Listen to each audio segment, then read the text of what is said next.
Dear politicians in Brussels, please tell Denmark that we have to make the carbon tax, of course, but do it other countries also. La planète étouffe, les catastrophes climatiques se font toujours plus dévastatrices et la lutte contre l'effet de serre est un impératif pour l'Europe. Mais les moyens d'y parvenir sont loin de faire consensus, surtout lorsqu'il s'agit du secteur agricole. Je suis au Danemark, l'un des pays les plus ambitieux de l'Union en matière de réduction des gaz à effet de serre. Dernière initiative du gouvernement danois, l'instauration d'une taxe carbone sur l'élevage à partir de 2030, une première mondiale. La mesure, qui doit encore être votée par le Parlement danois, est controversée.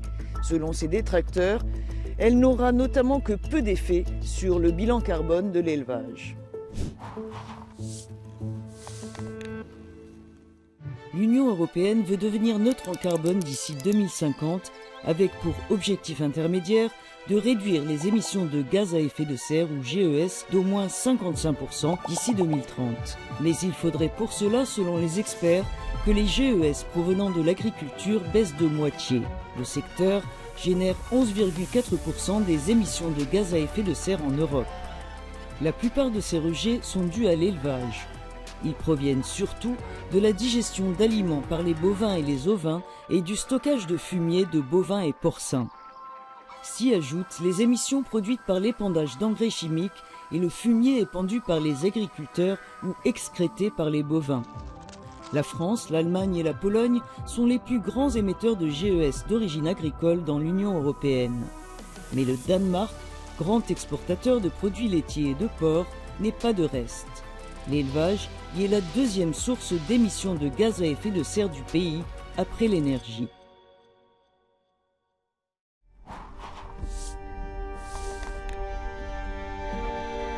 L'agriculture occupe plus de la moitié du territoire du Danemark, une surface presque entièrement consacrée à l'élevage.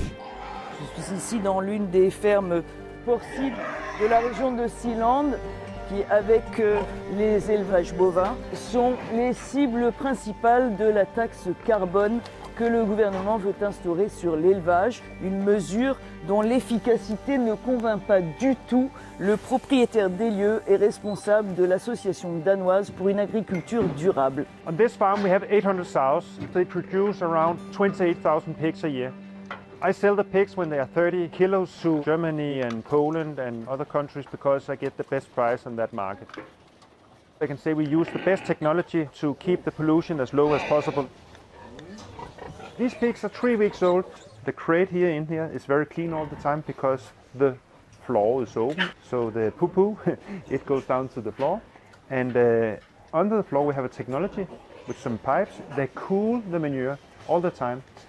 And it makes some energy, so we use the energy from cooling the manure to heat up the house for the small piglets, which is a really good idea and good for environment. We don't have this pollution of the air, so we don't have the steam, the damp of the nitrogen going to the system, to the ventilation we have up here and out in the air. Here we have the manure tanks. This one, we just got a new top on, so we don't get any pollution to the air. There's also a lot of gas from methane and going up, so this is stopping that. And the other tank, we have to change the top because it was old.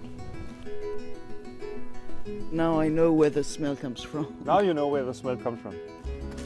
We use the manure from the pigs in the fields, so also there it's going around in the system. And we also have a plan of taking the manure to a place where they can make energy out of it. 40% of all the gas in Denmark is from biogas, which means that we take the manure from the cows and the pigs and put them to a factory, so they put out to the consumers, to the citizens. Selon l'agriculteur, l'introduction de la nouvelle taxe sera contre-productive. Everybody, especially Danish farmers, we want to be the greenest and the best. If we get the tax, we will have problems to keep doing that because we cannot invest in the green technology. This is the only country who wants to make taxes, and taxes is not good from the market. If we get a carbon tax, I'm not going to be competitive to the other countries, so I'm going to stop having my sows. I'm still going to have the fields and trying to get along, but I'm not being able to have a production like this. Do you have one question to ask to Brussels? Yeah. Dear politicians in Brussels, please tell Denmark that we have to make the carbon tax, of course, but do it on the other countries also. All the countries in the world would be best, but at least in Europe that we could do it at the same time. It's not good for one small country who is really dependent of the competition.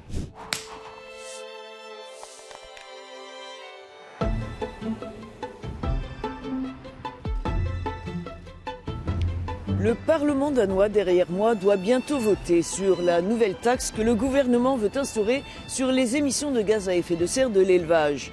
De quoi inspirer l'Europe ?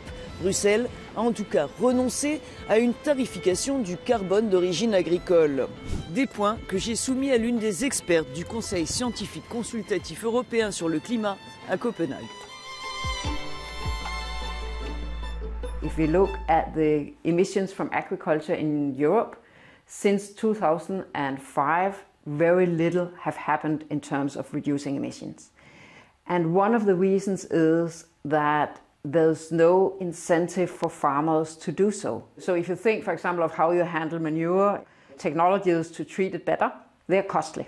Mm-hmm. If you actually had a gain by paying, in the Danish context, less of a tax by installing these things, you would have an incentive to actually install it. There are some farmers in Denmark who do not agree with this new tax, and they say that as long as the EU is not harmonized in this field, it will create a competitive disadvantage for Danish farmers who will eventually move out. So do they have a point?